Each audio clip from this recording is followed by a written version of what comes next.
Un conflit qui, comme d'ailleurs l'invasion de l'Ukraine il y a 4 ans, pose la question des répercussions économiques en France, notamment sur le prix des carburants. Alors que le gazole est déjà au plus haut depuis un an, à plus d'1,70 €, les automobilistes craignent en effet une flambée des prix à la pompe. Hier, ils étaient déjà nombreux à faire la queue dans les stations en prévision d'une nouvelle hausse, ou même pire, d'une pénurie d'essence. Reportage du correspondant d'Europe 1 à Marseille, Stéphane Burgat.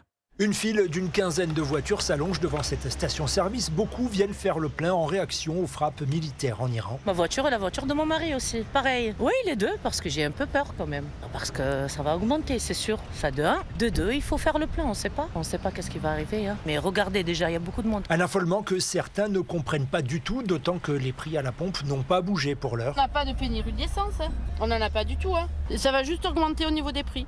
Vous comprenez pas là qu'il y a la queue comme ça là? Non, mais comme d'habitude. Bon, après, c'est comme ça. Hein. Ce matin, j'ai fait une station, c'était fermé. Puis il n'y avait plus rien. Effectivement, ces ruées à la pompe provoquent déjà des pénuries par endroits. Certains conducteurs doivent d'ailleurs tenter leur chance à plusieurs reprises. De partout, comme ça dans les stations, il y a toujours du monde. Je peux pas mettre l'essence et j'ai des trucs à faire en plus. C'est impossible que je tourne depuis ce matin. C'est la seule que je vois qui a encore de l'essence. Et pourtant, les risques de pénurie en raison du conflit sont nuls, préviennent les experts. La France disposant de stock stratégique de réserve à hauteur de 90 jours. Marseille, Stéphane Burgat.